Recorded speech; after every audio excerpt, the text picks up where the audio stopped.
드디어 금요일이 찾아왔습니다. 하지만 이번 멕시코전은 단순한 조별리그 두 번째 경기가 아닙니다. 현재 대한민국과 멕시코는 나란히 첫 경기에서 승리를 거두며 승점 3점을 확보했고 각각 A조 선두권을 형성하고 있습니다. 그래서 많은 축구 관계자들은 이번 맞대결을 사실상의 조 1위 결정전으로 평가하고 있습니다. 만약 대한민국이 멕시코까지 꺾는다면 의미는 더욱 커집니다.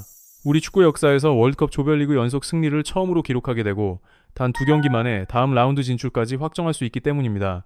물론 상대는 결코 만만하지 않습니다. 대한민국은 지금까지 월드컵 무대에서 멕시코와 두 번 맞붙었지만 결과는 모두 패배였습니다. 98 프랑스 월드컵에서는 하석주의 선제 득점 이후 예상치 못한 퇴장 변수가 발생하며 1대3으로 역전패했고 2018 러시아 월드컵에서는 장현수의 페널티킥 실점과 수비 장면이 겹치며 1대2로 무릎을 꿇었습니다. 월드컵뿐만이 아닙니다. 2006년 이후 치러진 맞대결 성적 역시 1무 3패입니다. 무려 20년 가까운 시간 동안 멕시코를 상대로 좋은 기억을 만들지 못한 셈입니다. 또 하나의 불편한 기록도 존재합니다. 대한민국은 1954년 월드컵 첫 참가 이후 지금까지 조별리그 두 번째 경기에서 단 한 번도 승리를 거두지 못했습니다. 역대 성적은 3무 7패, 승리는 단 한 차례도 없었습니다. 그러나 이번 대표팀은 이전과 분위기가 다릅니다. 체코를 상대로 귀중한 승리를 챙기며 2010년 남아공 월드컵 이후 무려 16년 만에 월드컵 첫 경기 승리를 따냈고 덕분에 16강 진출 가능성도 크게 높아졌습니다. 그럼에도 불구하고 멕시코전이 부담스러운 이유는 분명합니다. 바로 홈 개최국이라는 강력한 이점 때문입니다. 현재 멕시코 현지 분위기는 그야말로 폭발적입니다. 경기가 열리는 과달라라 스타디움은 5만 명 규모를 자랑하는 경기장인데 이미 대부분 좌석이 판매된 상태입니다.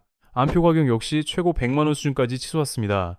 경기 당일에는 5만 명에 달하는 멕시코 팬들이 일방적인 응원을 쏟아낼 것으로 예상됩니다. 최근 성적도 매우 인상적입니다. 멕시코는 2026년 들어 치른 9경기에서 7승 2무를 기록하며 패배 없이 상승세를 이어가고 있습니다.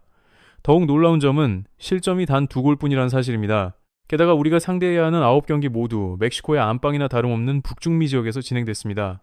최근 흐름만 놓고 보면 홈에서는 특히 강력한 모습을 보여주는 팀이라는 의미입니다. 분명 대한민국 입장에서는 상당히 어려운 승부가 될 수밖에 없습니다. 하지만 멕시코에도 빈틈은 있습니다. 강점만 존재하는 완벽한 팀은 아니기 때문입니다. 실제로 우리 대표팀이 공략할 수 있는 약점도 여러 부분에서 드러나고 있습니다. 그 중심에는 멕시코 대표팀 사령탑 하비에르 아기레 감독이 있습니다.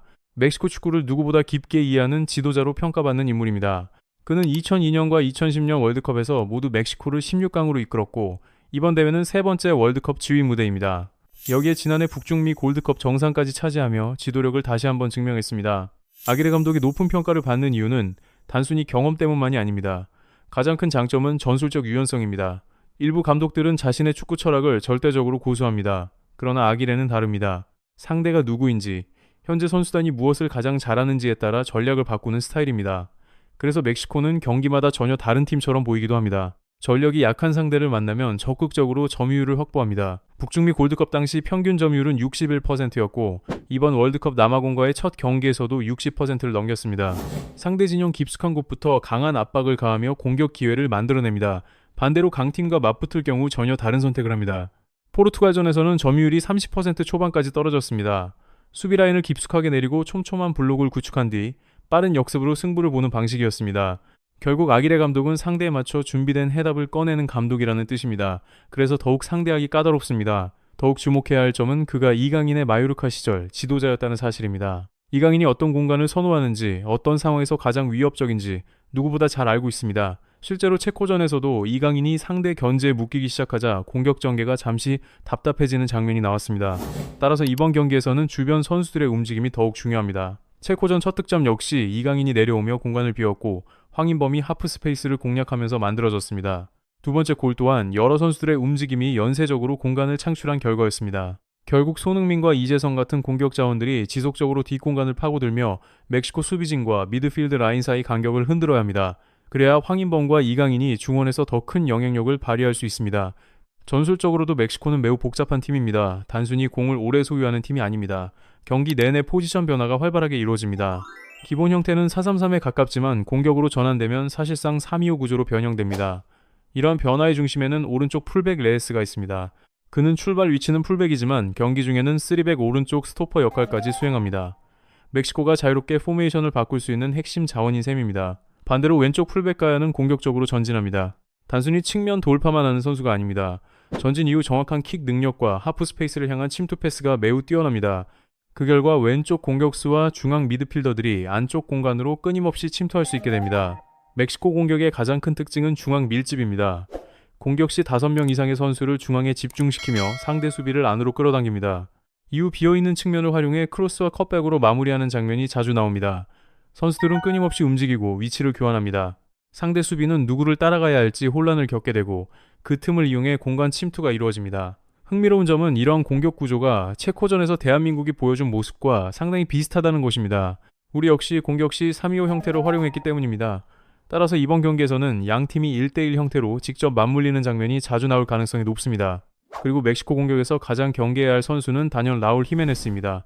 현재 멕시코에서 손흥민과 비슷한 비중을 담당하는 핵심 자원입니다. 후방에서 길게 연결되는 공을 받아내고 몸싸움으로 버텨낸 뒤 침투하는 동료들에게 연결하는 능력이 뛰어납니다. 무엇보다 페널티 박스 안에서는 치명적인 결정력을 자랑합니다. 공이 어떤 방식으로든 박스 안에 투입되기만 하면 머리로든 발로든 마무리할 수 있는 선수입니다. 결국 대한민국 수비진이 가장 먼저 봉쇄해야 할 이름 역시 라울 히메네스가 될 것입니다.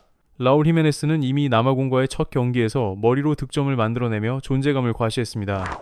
더욱 경계해야 하는 이유는 지난해 대한민국과 치른 평가전에서도 골을 기록했던 인물이 바로 그였기 때문입니다. 그만큼 우리 수비진에게는 익숙하면서도 위험한 공격수입니다.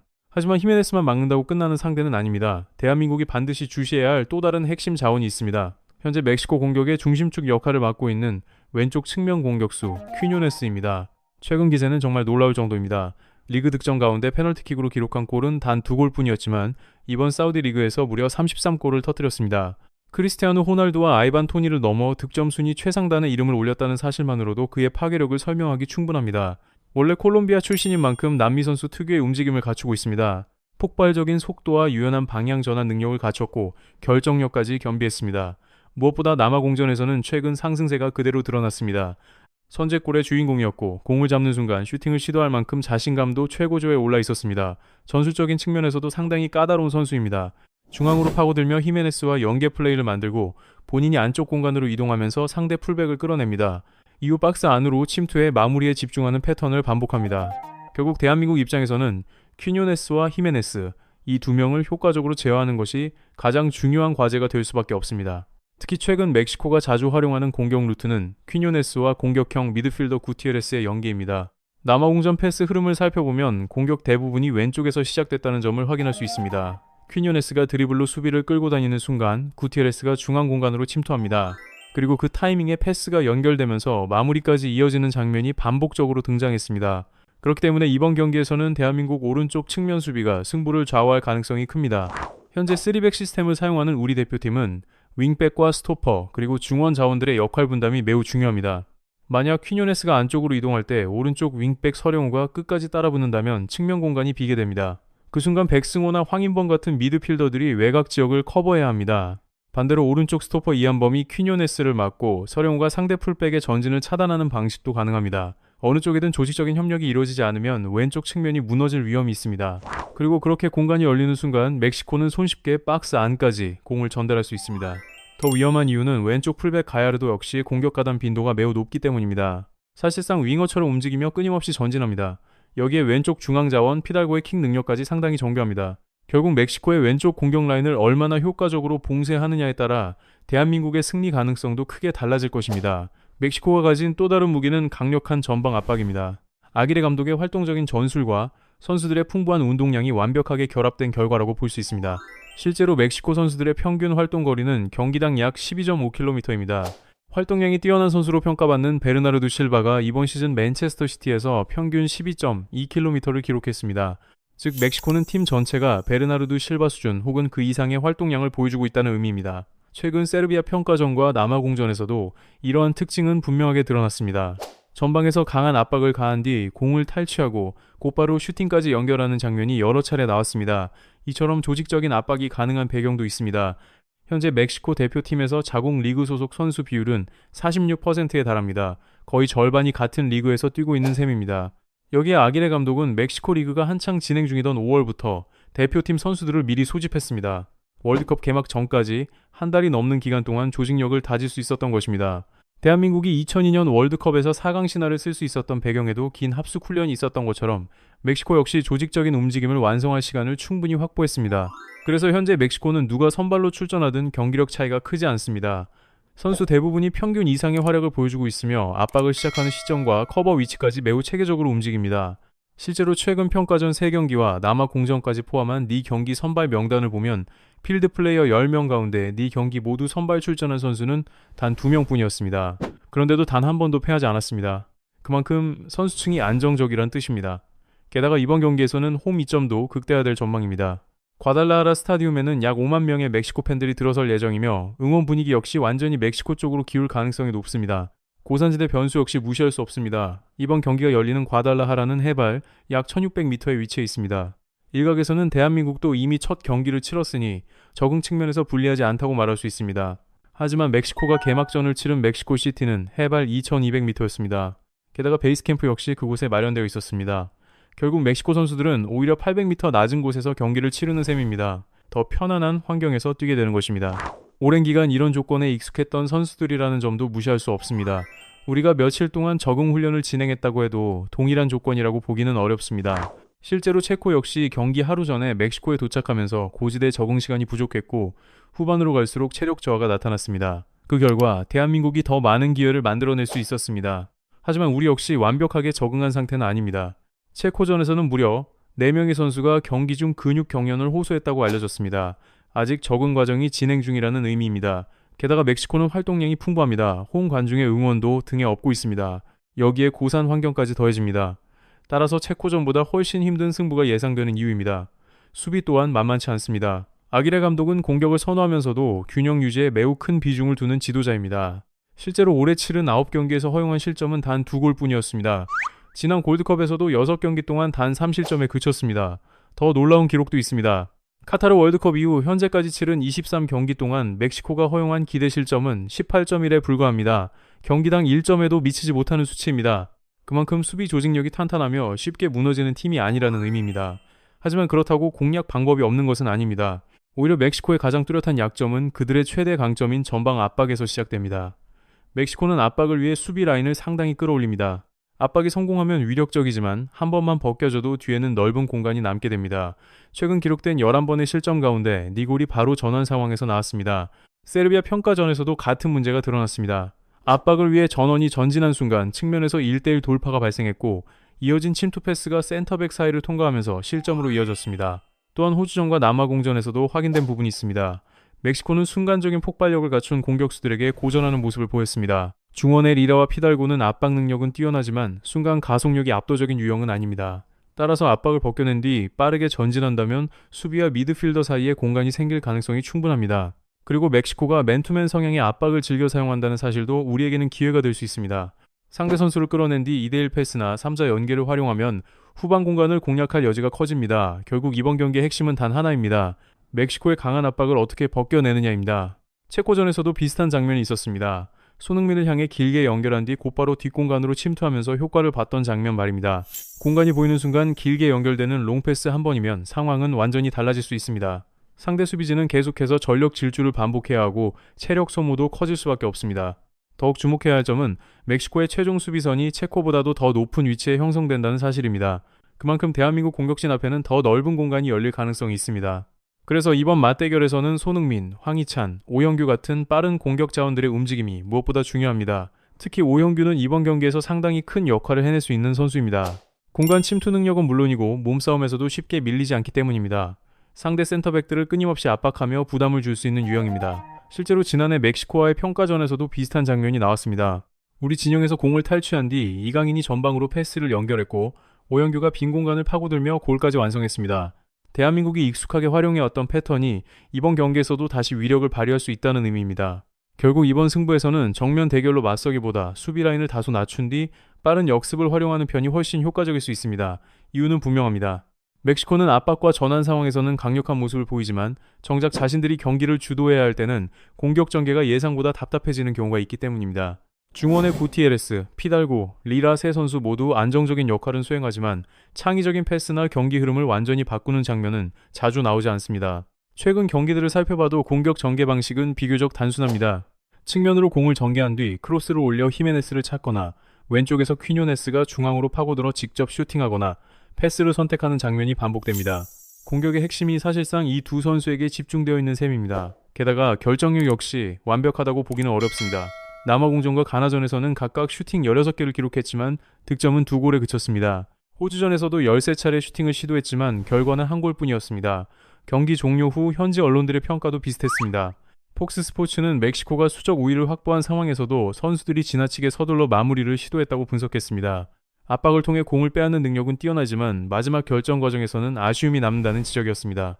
결국 상대가 수비 라인을 내리고 공간을 쉽게 허용하지 않을 경우 멕시코 공격은 예상보다 답답해질 수 있습니다. 그래서 이번 경기의 핵심은 단순합니다. 멕시코의 압박을 버텨낸 뒤 그 뒤에 남는 공간을 얼마나 효과적으로 공략하느냐입니다. 그리고 남아공전 이후 더욱 뚜렷하게 확인된 포인트가 있습니다. 바로 주장 몬테스의 공백입니다.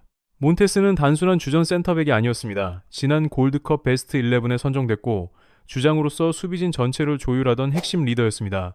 수비 라인을 올릴지 내릴지 결정하는 역할도 맡았고 후방 빌드업 과정에서는 정확한 롱패스로 공격 전개의 출발점 역할까지 수행했습니다. 대한민국으로 치면 김민재에 가까운 존재라고 볼 수 있습니다. 그렇기 때문에 그의 결장은 멕시코 입장에서도 상당히 큰 손실입니다. 특히 공중볼 상황에서 영향이 클 수 있습니다. 몬테스는 신장 191cm의 장신, 수비수였습니다. 반면 대한민국전에서 나설 것으로 예상되는 센터백 조합은 186cm의 에드손 알바레스와 185cm의 요한 바스케스입니다. 신장은 충분하지만 두 선수 모두 이번 시즌 리그에서 공중볼 경합 성공률이 50%를 넘지 못했습니다. 원래 멕시코는 롱볼 대응이나 크로스 수비에서 불안한 모습을 드러내곤 했는데 몬테스까지 빠진 지금은 그 약점이 더욱 커질 가능성이 있습니다. 따라서 경기 흐름에 따라 후반 교체 카드를 활용해 높이 싸움을 시도하는 전략도 충분히 고려할 수 있습니다. 또 하나 주목해야 할 부분은 세트피스입니다. 흥미롭게도 멕시코는 원래 세트피스에 강한 팀이었습니다. 골드컵에서 세트피스로만 5골을 기록하며 대회 최다 기록을 세웠습니다. 그런데 그 5골 가운데 3골을 몬테스가 넣었습니다. 즉 멕시코는 세트피스 공격에서 가장 강력한 무기를 잃은 상태라고 볼 수 있습니다. 여기에 신장 조건도 대한민국이 약간 우위에 있습니다. 멕시코 선수단 평균 신장은 179.5cm, 대한민국은 181.9cm입니다. 체코전에서도 우리 대표팀은 다양한 세트피스 전술을 준비해 보여줬습니다. 그리고 높이 경쟁에서는 체코보다 멕시코를 상대하는 것이 오히려 더 유리할 수 있다는 평가도 있습니다. 그래서 세트피스는 대한민국이 충분히 기대를 걸어볼 만한 승부처가 될 수 있습니다. 또한 멕시코는 상당히 거친 플레이를 자주 보여주는 팀입니다. 경기 흐름이 뜨거워지면 감정적인 반응도 적지 않습니다. 지난 골드컵 기준 경기당 평균 파울은 13.5개로 전체 참가국 가운데 4위였습니다. 옐로카드는 13장으로 가장 많았습니다. 남아공전에서도 비슷한 장면이 나왔습니다. 이 대형으로 앞서고 있는 상황에서도 불필요한 태클과 반칙이 계속 나왔습니다. 그 이유 중 하나는 수비수들의 순간 가속력이 아주 뛰어난 편은 아니기 때문입니다.